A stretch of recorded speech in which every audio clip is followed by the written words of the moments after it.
is a postdoc and is now at the Saitama Medical University. The models that we cut our teeth on when we learned about population genetics, selection, and drift typically focus on either haploid populations or diploid populations. And even if they were sexual, they kind of ignored the other phase, assuming that selection and drift was just irrelevant. But of course, many organisms undergo development and selection in both phases. This is commonly true in algae and fungi, many protists. And so this talk is about how do we incorporate selection and drift in both phases into our population genetics models. And particularly this talk is going to be about the kind of building up the population genetics theory regarding drift that has been ignored in previous reports. Okay. And it started because Basho came and we were doing something else. We were modeling spatially structured models in haploidy, and he's like, oh, so Sally, what is, I need the fixation probability, what is it? Oh, that's going to be easy. It's going to be similar to, maybe it's not, what? You know, maybe it's going to be similar to the sex chromosomes with 2 X's and an X in a male, I don't know, maybe. But we're like, okay, well, we better work it out. But that's where it's. So I'm going to walk us through a series of stories. The first one is about a species with a strict alternation of generations, where it really is cycling sexually in every generation. We'll talk about asexuality later. And we're going to look through quickly what happens in the birth-death model, the Moran model, Wright-Fisher model. We're going to assume a constant population size. That's the whole population. The composition of it will depend on the fitnesses of the types. We're going to solve for the fixation probability using branching processes and diffusion approximations, because they all kind of tell us a little bit different kinds of things that I think are interesting. Okay, so first of all, how are you going to measure the allele frequency in this population? You might think that that's obvious, but I'm just going to let you in your head decide. What's the allele frequency when you have this alternation? Do you count the number of alleles in both? You know, it depends on the population size of each. Do you double it for diploids? And how do you even decide what the natural allele frequency is? What's the effective population size? How do you average selection going on, that kind of thing? So let's start with the Moran model. That's birth-death model. We've heard about it many times. So it's a little bit of a tweak because you have deaths in both diploids and haploids, births in both haploids and diploids. You randomly choose an individual to die, randomly replace it with a birth weighted by their death and birth probabilities. There's a little bit of finesse, which I'm not going to talk about now, that has to do with, you know, if it's diploid making a haploid spore, doesn't have to be fertilized. If it's a haploid making gametes, they have to be fertilized. And that could also come with a cost, cost of sex. So the population size constraint is on the sum of the number of haploids and diploids? Total population size, and that's held constant. I mean, like say a word like what? I would have thought number space. So space is basically being inhabited by this algae. There's only so many spots. So okay. It actually doesn't matter, and we did look at ones that relax that a bit. It was for reasons that will become obvious later.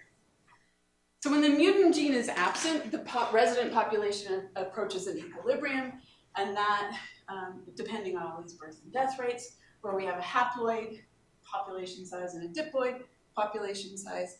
And Dan, that's why it doesn't really matter, because if you had an ecological model that would equilibrate, you can just calculate that with kind of carrying capacity. And then we introduce mutations. The notation is going to be if it's got one subscript letter and it's a haploid, there's a mutant, there's a resident allele. If it's got 2, it's a diploid. So this is a homozygote mutant, a heterozygote mutant. And then we can interpret those changes in birth rates or death rates in terms of these selection coefficients and dominance coefficients. So it's in terms that are kind of more natural to us, H and S, that we are familiar with. All right. So how do you do the standard fixation probability calculation, for example? With a branching process, you work through the logic like you do in all of these branching process models, but I'll just tell you how that works. You haven't seen it.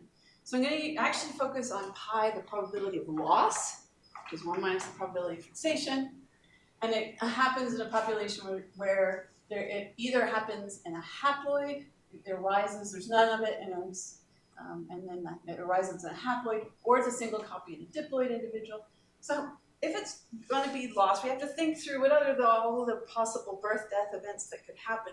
If the first thing that happens is that the mutant allele dies, then you know it's going to be lost, and with that probability, you've lost it.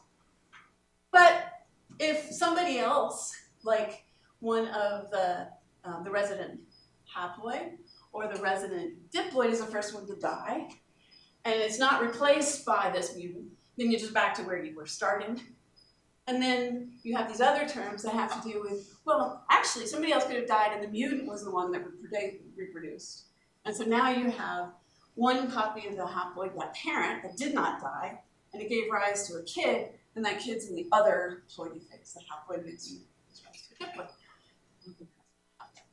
You do the same thing for diploids, so you have two equations and there's two unknowns, and you solve for the fixation probability. You have to account, and then if you want the fixation probability overall, you have to say, well, the mutation could have arisen by chance in a haploid population or a diploid population. So you would just weight that by the number of targets that mutation could hit. So with weak selection and a little bit of massaging, we'll come back and talk about this term later. But you get something like a term that depends on the population dynamics times this average selection coefficient. And kind of the first thing to note is that it comes out of this model that it's really the average of the sum of the selection coefficients in the haploid phase and in the diploid phase that matters. So it's not weighting them by the population sizes or anything, it's just the sum of those. So what if the populations aren't large, because that assumed the branching process where it was large, then diffusion is typically how we solve these models. But diffusion models are quite limited if you don't have a single variable. If you have a single variable p, you're in a good position. But if you have multiple variables like we do here, where we have some global average allele frequency, we have the difference in gene frequency between haploids and diploids, the departure from Hardy-Weinberg, as well as a fraction of haploids in the population, which is also dynamically changing. How are we going to proceed? And again, I don't even know how to start because I don't really know how to measure the gene frequency. So here's the trick that we try and do. We try and find a separation of variables that separates the variables. And we want fast ecological processes like the population reaching dynamic equilibrium, and then slow processes that involve selection is weak, and that selection, and only selection, is driving the change in allele frequency. So if we measure the allele frequency, say by weighting it by the number of the frequency in haploids, weighted by the fraction of the population that's haploid, or the fraction of alleles that's haploid, you can't separate the timescales. Turns out that changes in the allele frequency depend on slow ecological changes, particularly in the allele frequency difference between haploids and diploids. You can't separate. And there's only one weighting that allows the separation to proceed. And that weighting is this one, where we weight the allele frequencies in haploids and diploids basically by the amount of time, the longevity in the haploid and the diploid phase. If they have equal death rates, let's focus on that for a second, then it's just half and half.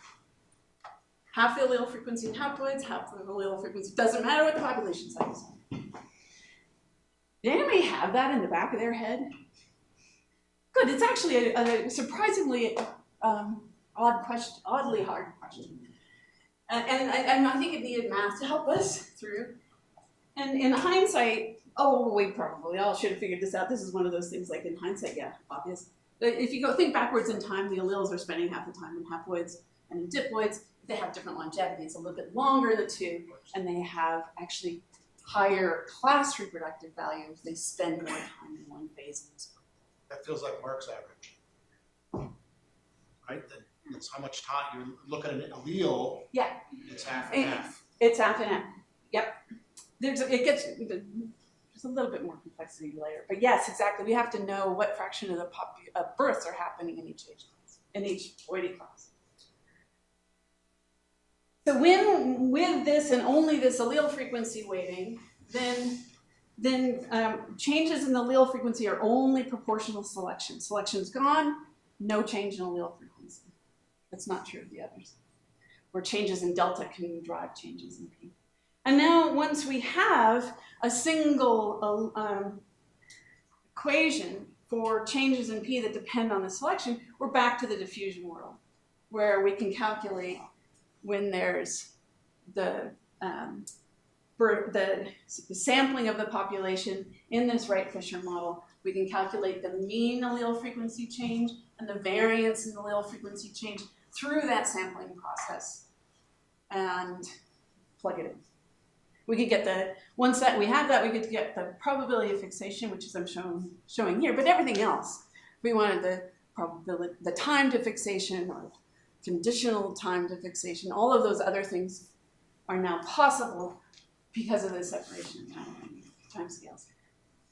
And with weak selection, this reduces to a kind of standard form, but we have to define what is the effective selection coefficient of this model, what is the effective dominance, and also what is the effective population size.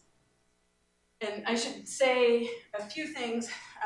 If there's no dominance, then this again depends on a selection coefficient that is, the 2 means it's actually summing rather than S, which was averaging. So basically summing the selection in 2 phases. And the other thing to say is any has to be defined relative to a reference. And just for this talk, I'm defining it as if it was a Wright-Fisher model that was diploid. So that the Moran model, I'm comparing everything to that same standard when I'm defining any. Okay. And this is just saying simulations confirm that we haven't gone crazy wrong. The branching process works well with strong selection, as we would expect. With weak selection or negative deleterious alleles, the diffusion works well. And it works well even in surprisingly small populations, which has always been a remarkable aspect of diffusion. So now I'm going to turn to the Wright-Fisher model. That was all birth-death. Wright-Fisher model. I might have misspoken before. This is the first time we've seen Wright-Fisher model, where everybody dies, and then the population is reseeded in proportion to the fitnesses of the haploids and the diploids in the population. For a branching process, you can do the fixed. Sorry, Sally, yeah. Everybody dies at the end of each phase. Yeah. Okay.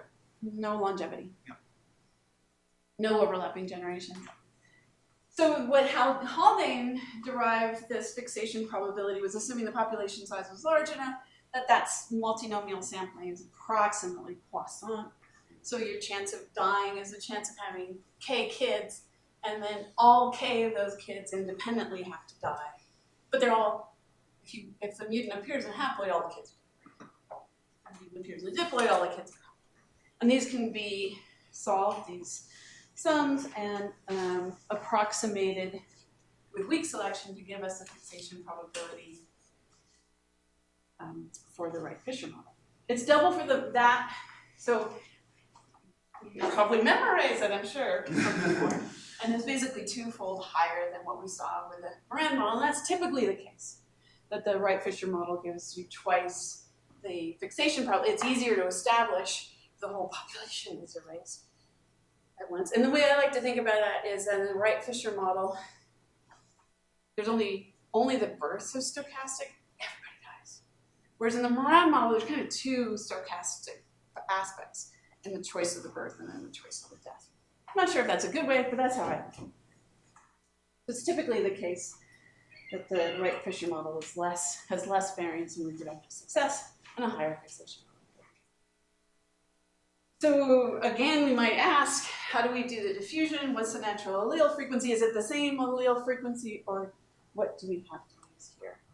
And it turns out again that we can only get separation of timescales. Ecology is not going to cause changes in allele frequency only in these slow dynamics. only if we take half of the allele frequency here and half the allele frequency there, regardless of how many individuals are there. And again, we can get a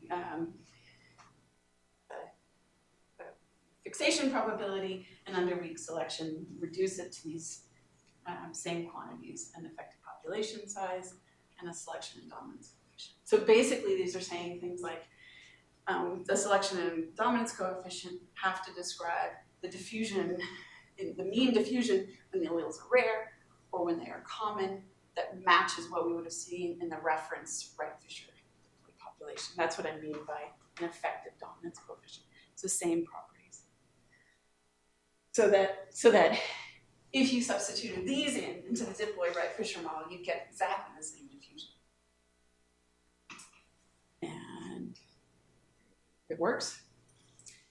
So let me do a few comparisons, and I think some interesting insights. This is for the Moran model, this is for the Wright-Fisher model, diffusion, branching, and the weak selection approximation.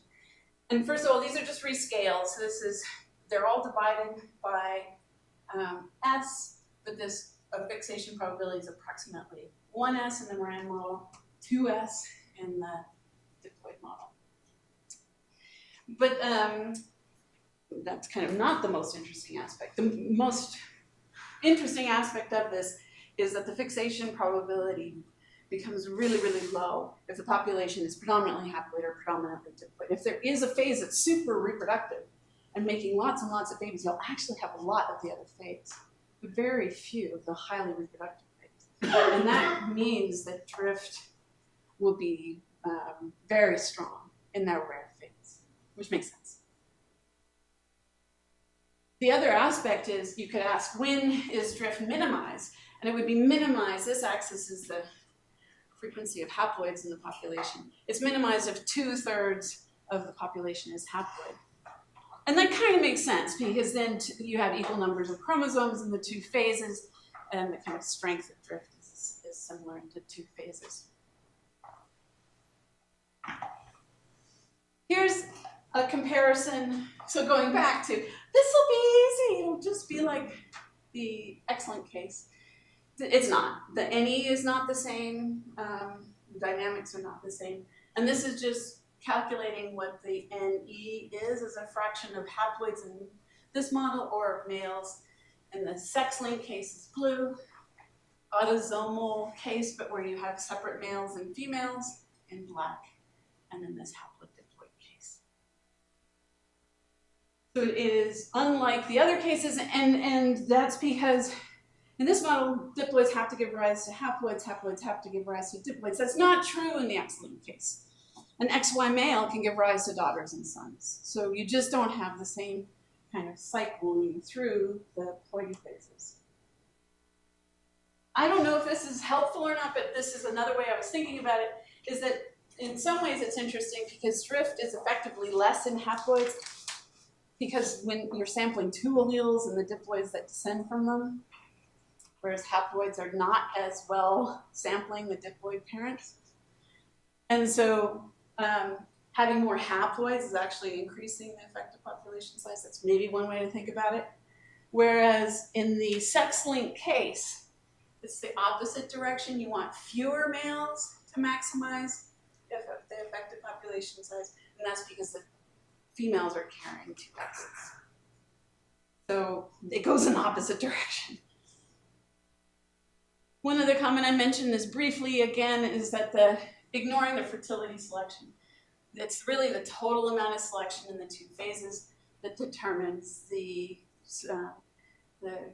speed of adaptation. And this is with dominance. All right, so just a few other notes. That was a strict alternation of generations. Actually, most algae and fungi are capable of asexual reproduction, like we were just discussing. And so we added asexual reproduction into this model, and you still get this kind of one and only one weighting of the allele frequency leads to a separation timescales, but now they're weighted by the class reproductive value.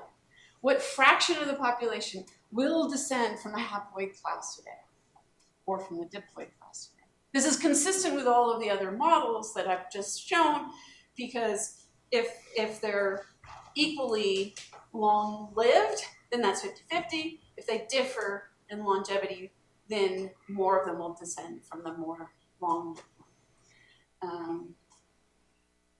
Okay. So this is kind of good and kind of bad. I mean, it's nice that we can generalize it.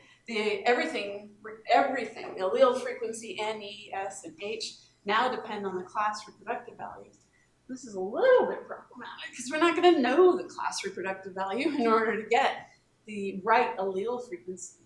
So unless they're kind of similar in haploids and diploids, it actually kind of raises this challenge for knowing what the right P is. And if you don't know the right P, then you may mistakenly attribute to selection what differences between haploid and diploids are doing.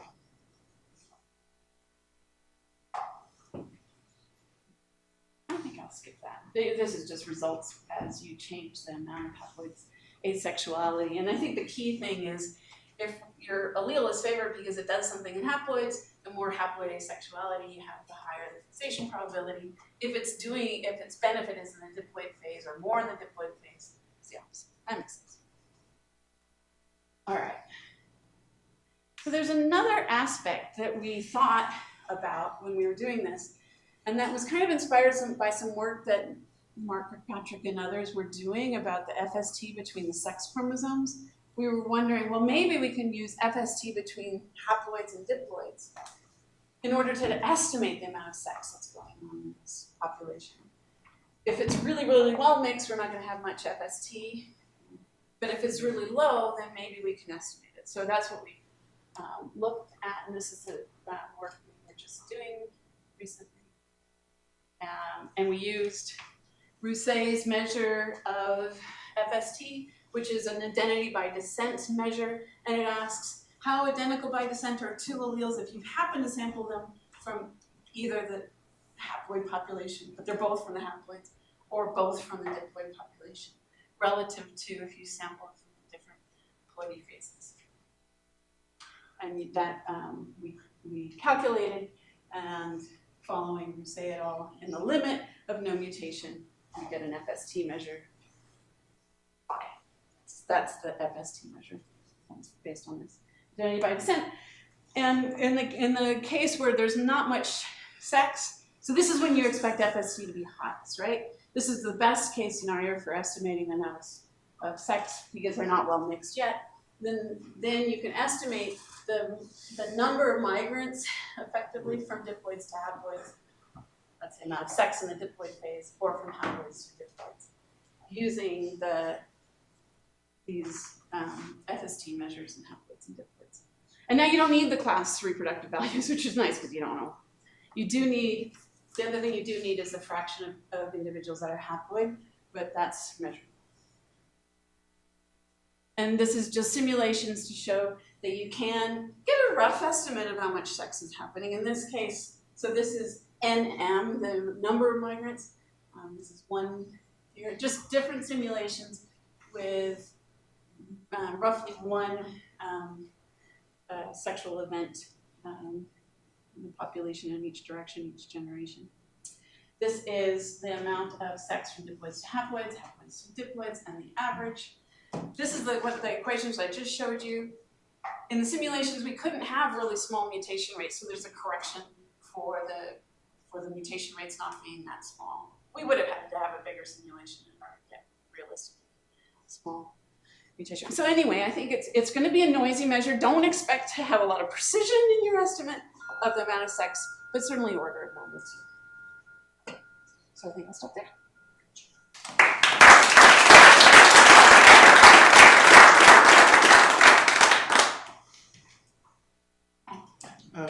You mentioned the like you're thinking about like what is this like in the X chromosome?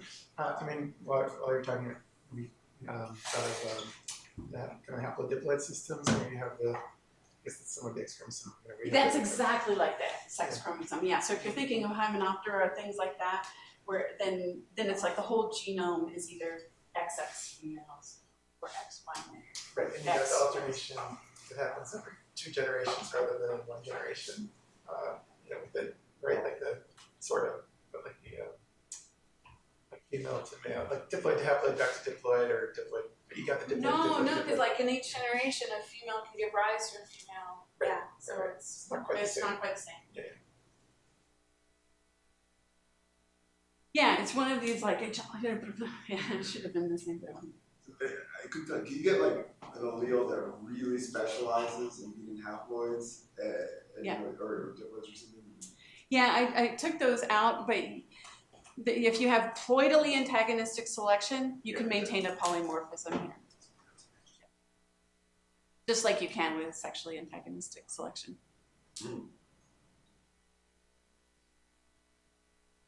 I'm going to thank both Sally and Mark.